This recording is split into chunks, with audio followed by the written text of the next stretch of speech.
آی برزی شمام و سر درزی، برزی شمام و سر درزی. چه خبرته بابا با اون صدای زمختت؟ نمیذاری 2 دقیقه تمرکز کنیم یه فیلتر شکن خوب پیدا کنیم؟ چه کار بکنم؟ کلافم، اعصابم خرابه دیه. به نظرم هر وقت دیدی اعصابت خرابه یه دهن آواز بخون، 2 دقیقه نگذشته خندت میگیره، چون متوجه میشی صدات از اعصابت خرابتره، انگار اگزوز تراکتور ترکیده. لطف داری آقا جان. اسی فیلتر شکن چه شد؟ چرا باز رفتی تو فکر؟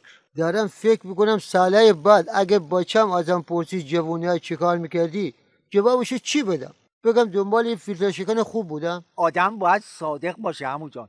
چند تا فیلم از این دوره آخوندی نشونش بدی دیگه براش سوال نمیشه.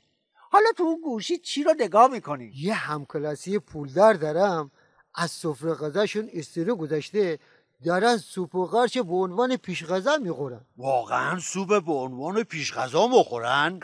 با یه بار ماست چکیده قبل از غذا خوردیم، آقا جان دید که زیاد ریخت و باش کرده، گفت بچه ها بهتر فردا رو روزه بگیریم تا از این نعمتی که خدا به شما داده تشکر بکنیم. آقا سفتر چی بلند میسر، یه بار با همین همکلاسی پولدار اولی بار بود رفتیم یه کافی شاپ با کلاس.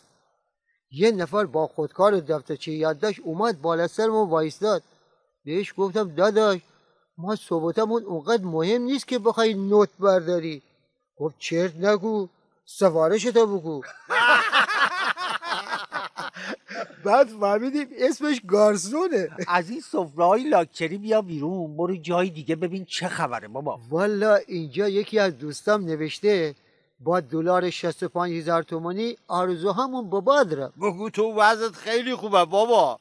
من دلار شد 3,000 تومن کلا دیگه آرزو نکردم.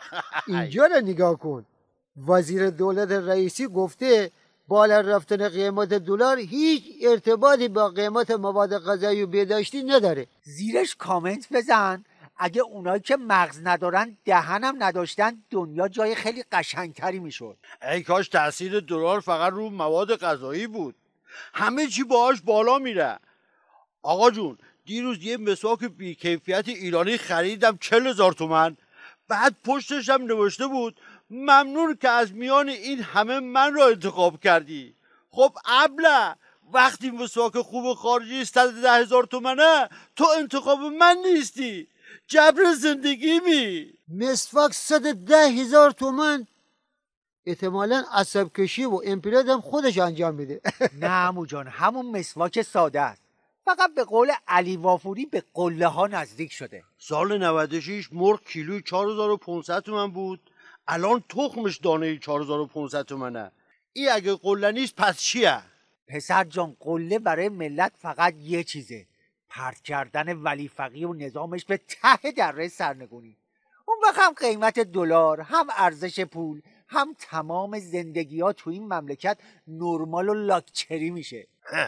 گل گفتی آقا جان. خودم میدونم